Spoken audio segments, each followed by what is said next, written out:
Hello and welcome to this presentation in which you see how to deploy a template as a self-service user with Oracle Enterprise Manager Cloud Control.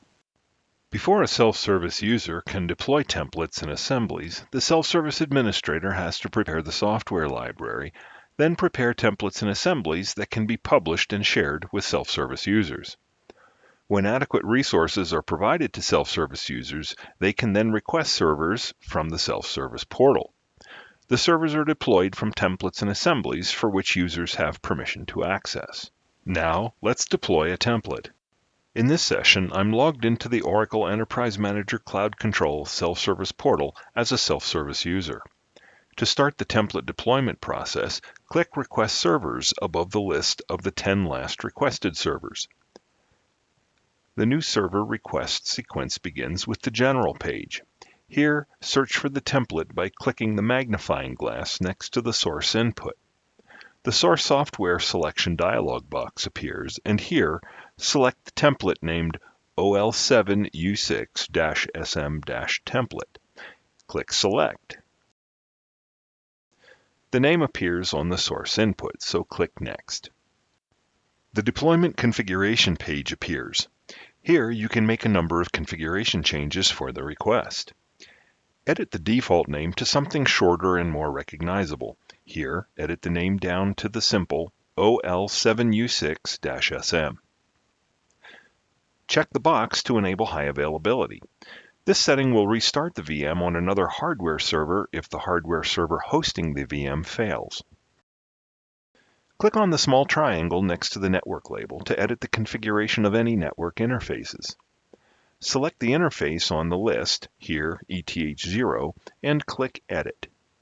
In the Edit Network dialog box, retain the quality of service setting of any network type.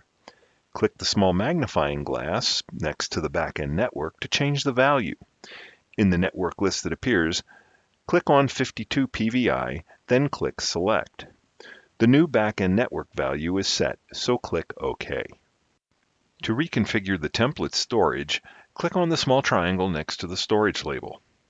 You see two devices for the template. We can change the storage and memory and number of CPUs by selecting a server size.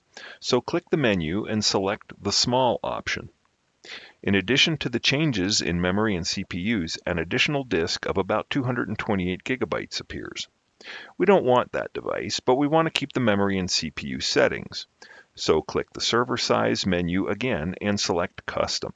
The disk is removed from the configuration, but the changes to memory and CPU remain. There are a couple of useful features for future deployments available here. Enable the checkbox to save the server as a template when the server expires. When checked, this feature causes Enterprise Manager Cloud Control to save the server as it is configured as a template. So if you need the server later, this is an effective way to take it out of service so that there are no charges accrued. You can also repeat this configuration in the future from a different template. Note the button Save as Deployment Plan. If it is anticipated that there will be multiple similar deployments in the future, you can select to save the current settings in a deployment plan. For now, with the current settings, click Next. On the Schedule page, retain the current settings which enable the server to start immediately and run for about a year. Click Next. The Review page presents the settings on one screen, and with everything set, click Finish. The self-service portal homepage appears with a confirmation at the top. Dismiss the message by clicking the small X in the upper right corner. Refresh the page by clicking the circular arrow in the upper right corner. Note the status has changed to Executing for the most recent of the 10 last requests. Select the latest request at the top of the 10 last request lists and continue to monitor progress by refreshing the display. After several minutes, refresh the display and see that the status has changed to Successful and the server now appears on the top of the list of the 10 last requested servers. Click the server name to see server details. This ends the presentation. Thank you for watching.